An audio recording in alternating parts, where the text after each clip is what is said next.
Welcome everybody to our Out of Ashan podcast. I'm Ko. And I'm Yao. And we're back again with another great discussion about life, the future. But most importantly, we want to talk about education. And why is education important? Is it important? What is education? Honestly, you worked in education all this time, and we say that so much, and I hate these cliche terms. We got to dig a little deeper. What is, in reality, education, Ko? What is education, and how do we know what is supposed to be the standard for education? Because one perspective of education, like say we're in the English sector, but then the Chinese have their education. These people have their education. What exactly is education? For me, in a nutshell, is knowledge. Now, we can go into different discussions on how that knowledge is acquired, where that knowledge comes from. As you said, standards, what standards people put on the knowledge that is been given. But ultimately, knowledge is all around you. The reason why education is so important because it deals with the mind. It unlocks the mind. It allows the mind to go into so many different spheres, elements of creativity, of logic, of philosophy. The mind is so much. But this is our storehouse. This is our CPU. Just as we're sitting on a computer right now, our brain is that central processing unit to determine the things we regurgitate, the things we hear, the things we see. Our whole being starts all in our mind. But how do you acquire and process that knowledge? That is the most unique characteristic and ability we have that separates us from every other animal or mammal there is. So, for example, education. You hear the term, education's power. That's true. In some cases, I've heard people say education is the new currency. It's the new currency that one must have in order to survive in this current world in which we live in. The ability to reason, the ability to critically think, the ability to analyze, the ability to make decisions. It all derives on the education or the knowledge that you have at your disposal that you can utilize to make informed and better choices as you navigate through society. Man, you just made me think of something. So the education, if your base is wrong, if your CPU has a bug in it, your ability to analyze, critically think and stuff is going to be what? Corrupted. Off kill, right? Because you think about the book that Carter G. Woodson created or wrote, which was the miseducation of the Negro. And he says that no one has actually studied the Negro to speak from his perspective in eons of time. Obviously, we had our own educational systems because you see it displayed in the Sphinx and what throughout all of the garden, or AKA Africa, that shows that there was obviously civilization and logic and knowledge and education and so forth and so on. Right. But as of recent, for the past several thousand years, it's been somewhat different. So I didn't want to necessarily cut you off, but when you analyze or you critically think through something, if your base is off, how does one know that they're having the proper education or the right information? Well, see, that's what comes back to the ability to critically think. I'm a firm believer in asking questions. Even if I know the answer, I'm going to ask a question because oftentimes I realize that there's other people in the room who may not be have the courage to ask it. So let me ask it for them to get that clarity, that answer, that response. But ultimately, the ability to create critical think and reason to come to that conclusion, because what you see sometimes will go in direct conflict with what you believe, your ideals, or what you have been taught. Because that whole exchange of information, if somebody's teaching you something, how are you receiving it? Because I can say 1 + 1 and prove it to you that it equals 2 every time. But if the lens you're operating, you're misinterpreting the addition sign for a subtraction sign or for a multiplication sign, that has to be corrected. But it then has to be proven as well. So you have to be able to see without a reasonable doubt that, okay, if you follow this algorithm, this formula, I'm giving you examples. This is how I came to this conclusion. Now, use your logic for what you believe in. Can you do the same thing? If not, you have to ask yourself, okay, I'm off. Why am I off? Why is this off? How did I come to this wrong conclusion? From what medium or what starting point am I gauging myself in order that has brought me to this end result? And a lot of times we can see it in life. We can see it in our own lives. We can see it in other people's lives. We can see it in the world around us.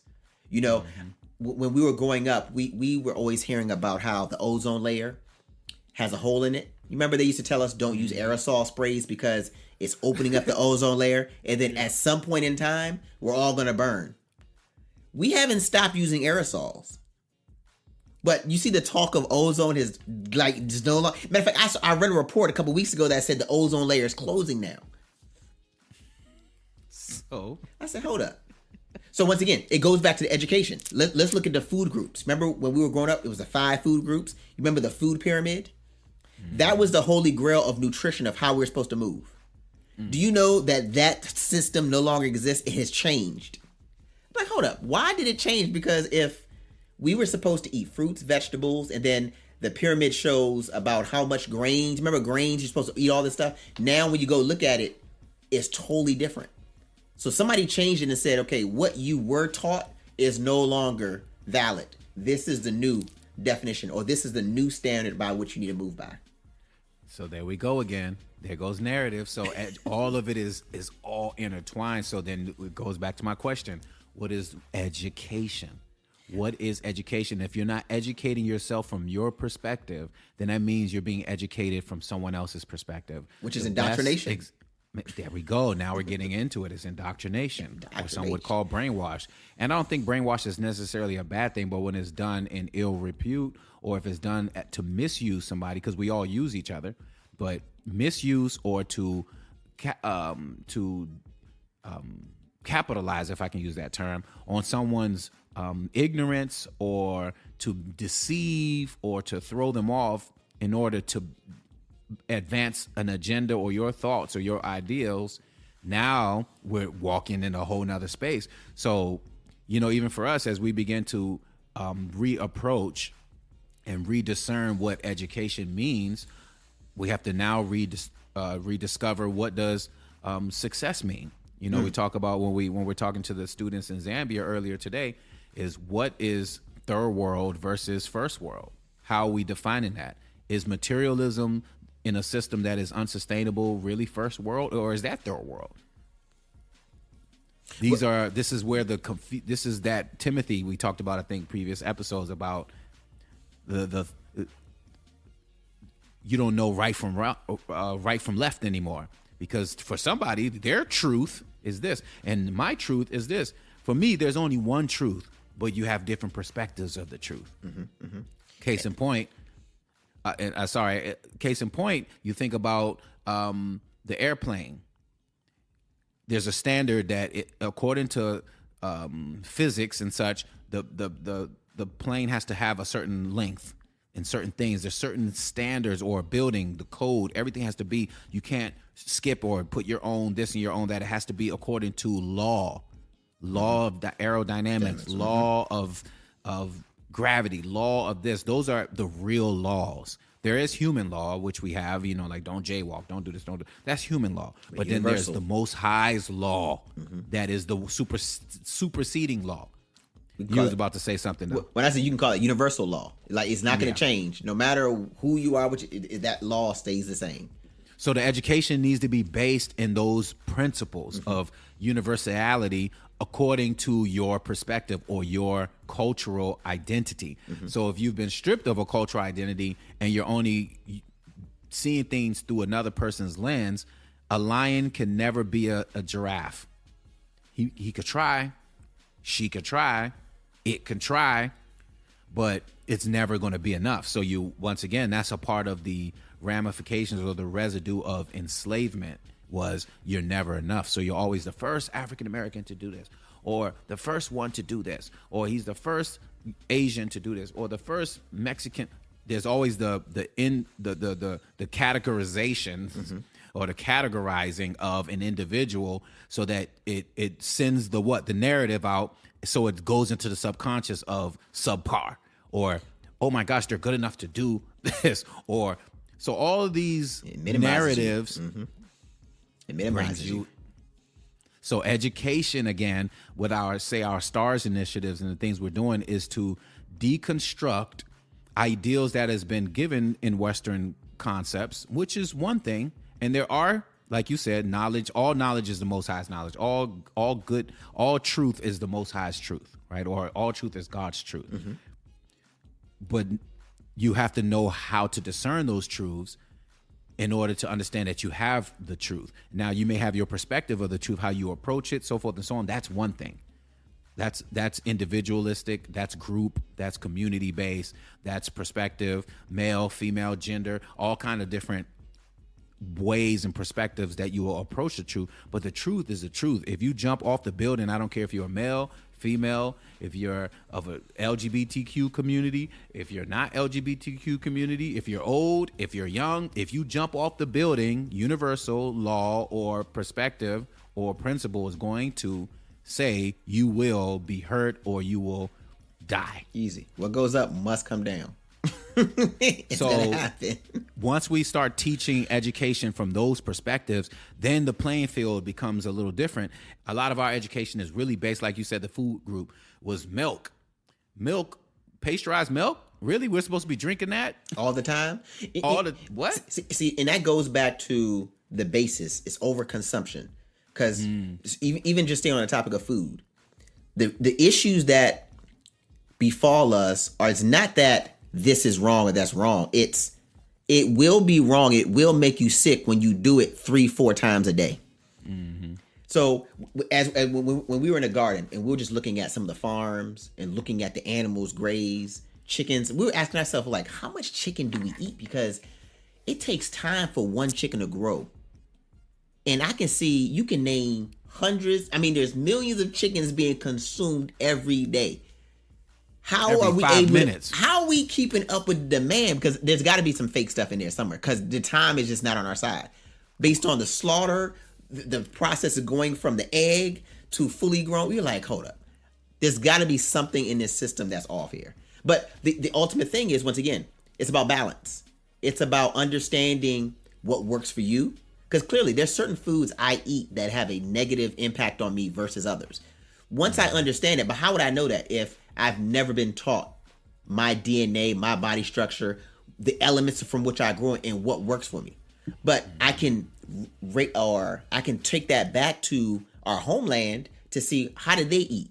Oh, they only ate, even we jokingly, we talked about the scripture sometimes where it talks about, oftentimes when you look at the classes, people didn't eat a lot of meat. That only came whether you lived in the king's palace, where they had all that at their exposure, or when there was a party or an event taking place, and they'll say, go cut the calf or go cut the animal, or when they were going to make a sacrifice.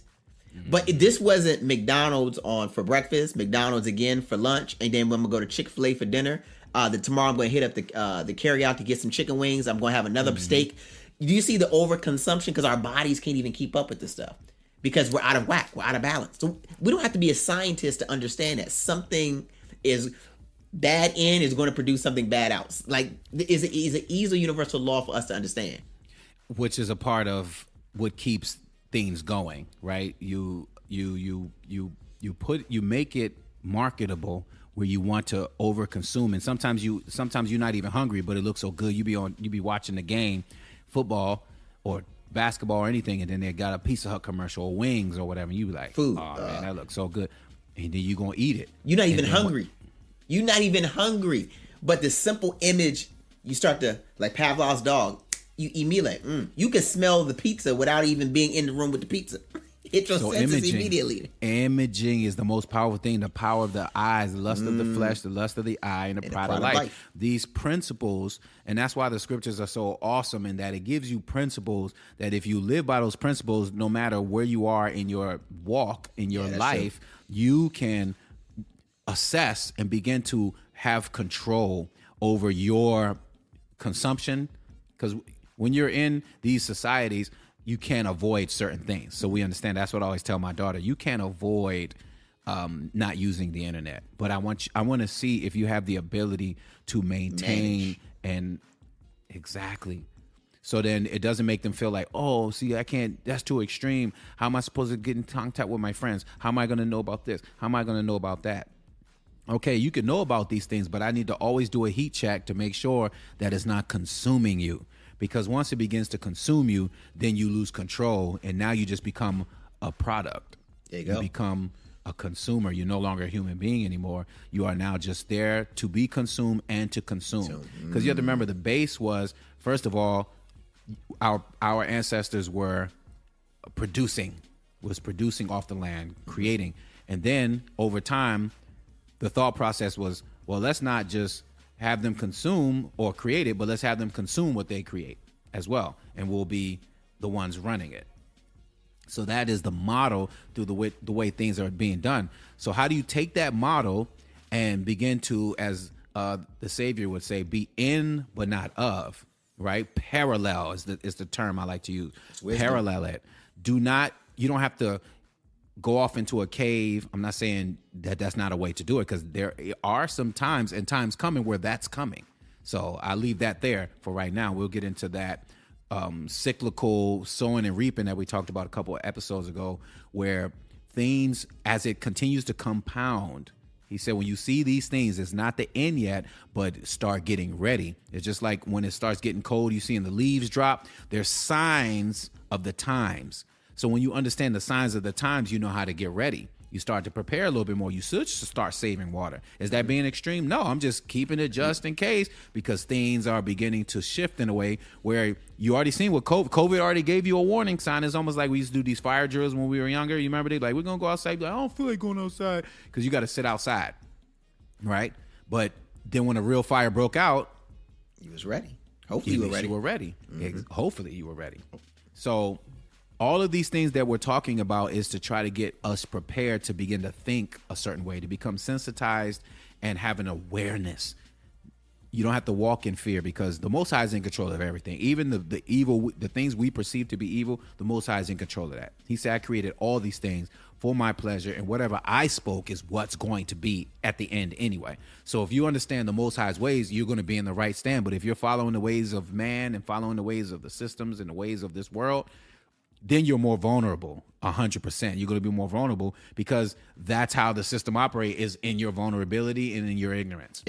I oftentimes repeat that to my students all the time. There's a cost for ignorance. Your ignorance makes somebody rich.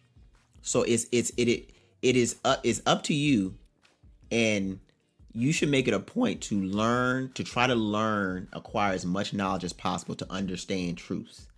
Because as the scriptures say, see, regardless of how you think the Bible is from your vantage point, there are too many gems, principles, and truths that you can never refute. Just like the scripture says, what? Broad is the way that leadeth to what? Destruction.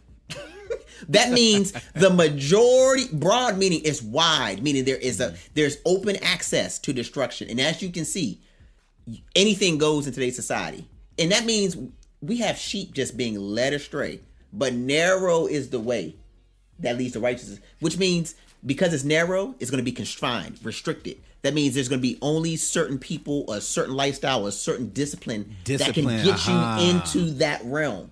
So as we can see, when we live a life of so-called plentiful, that anything goes, carefree, without care, there is a price to pay. And our education in our world right now says, be you, do it, live YOLO. YOLO would get you to that broad way that's going to lead you to destruction. YOLO gonna leave you dolo. And we got to be, because, and when we were younger, we could see it when we talk to, from the older generation's perspective, like, man, the world has changed. And what is it going to look like 10 years from now? These are questions that as we get older, we're like, I remember such and such, but how this thing is going to burn up, because look at what's going on today. And it just keeps on perpetuating. But education is critical. And, for everyone, you always want to be a lifelong learner. Never get to the point in life where you think like you have it figured out, because we don't. Every day is going to be a new challenge, a new opportunity to learn something new. Let us not be ignorant, but be vigilant, keep our eyes open, be discerning, and be able to receive from other people, from the scriptures, from what we can see in society, because every day is you have the opportunity to learn and add to bring value to your life in order to make a change. Not, once again, not just for you, because life is not about you, and that's another thing we're going to talk about in future conversations. But life, at its core essence, is not about you. That's why everything we do, it gives life to something else. Whether you're working to go get a job, you're working for somebody else. Whether you're a business owner, you're providing access and opportunity for somebody else. You're providing profits, or is your corporation publicly traded? That means you're doing your effort to the stakeholders for somebody else. So that whole concept of seed time and harvest, the harvest is not for you, but it's to give to other people. It's for somebody else. So we got to understand that our lives are not our own. And once we have that understanding, we can live in peace and harmony with nature, with our brothers and our sisters in holy communion. That's what it's all about. This is why me and you, we've never had a big outing, because from our vantage point, we understand each other. And then I can understand your personality, you understand mine. I understand, and then once you have that understanding just as two human beings, even if a person's angry about something, you can understand where they're coming from.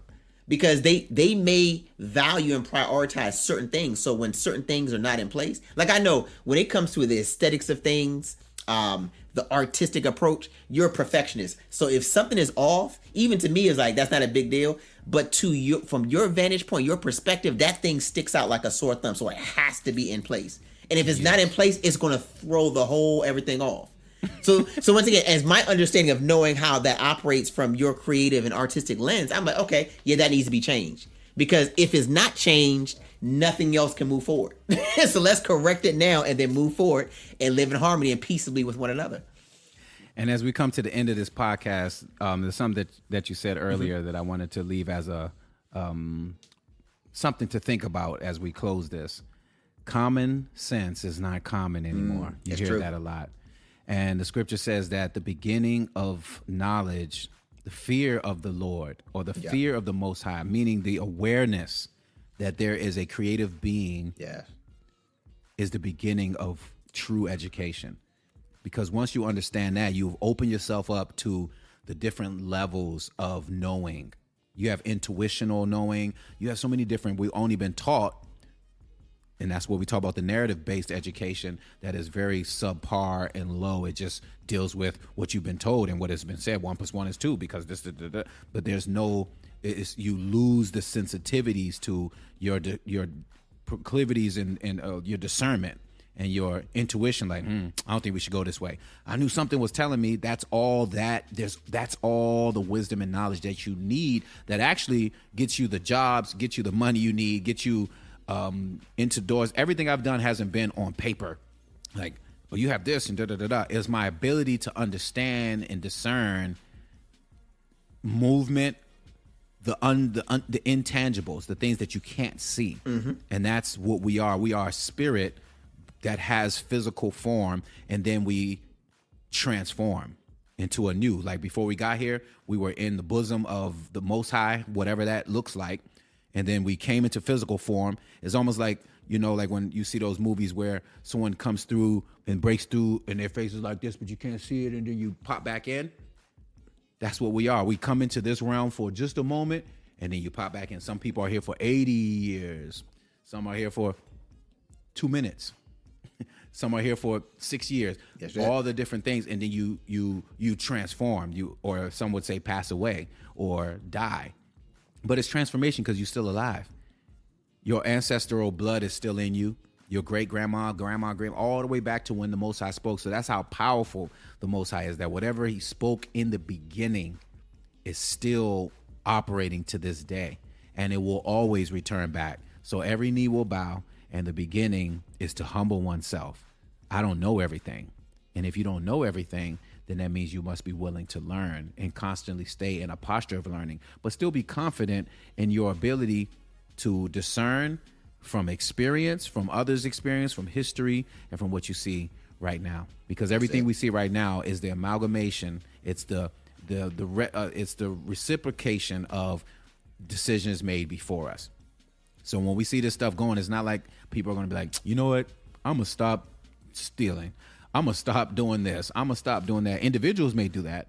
But as far as the way this thing is operating, people are not going to change and have a good heart and change in that regard as a whole. So that means something new is forming. And the Most High always forms things out of the dust or out of the voidness. The earth was created out of voidness. So this new wave that's happening in these years of the return, in this years of shift that's happening, do you have the eyes to see what's happening? Can you see what's happening, or are you just going along, which is that broad way? The broad way is the sheepfold, the sheep street. It's a bunch of people just following whatever the current trends are, whatever this person's doing, whatever that person's doing. They call them simple. The simple-minded ones. Simple. But the ones who have the fear or have the discernment, fear doesn't mean like, but just a healthy awareness of the Creator, the Most High, will then be able to discern from that perspective and then look at life from your God nature, the nature that He's placed in you, that breath of life, your God nature. When people say, I am a God, you have partial components of the Most High, but none of us are God. God, right. I want you to answer a question on the other side as we wrap this up, but it goes to what you just mentioned in regards to awareness. It's amazing to me how many of us are very unaware of our own selves and our own nature. And because of that, how we maneuver and how we interact with our surroundings in society. But that's something I want us to talk about, because it's all wrapped in how education is fed to us as well. Growing up, well, I'm gonna say growing up because I don't even remember anything, but I was born in England, and I know a lot of the countries What's up, fam? Come again?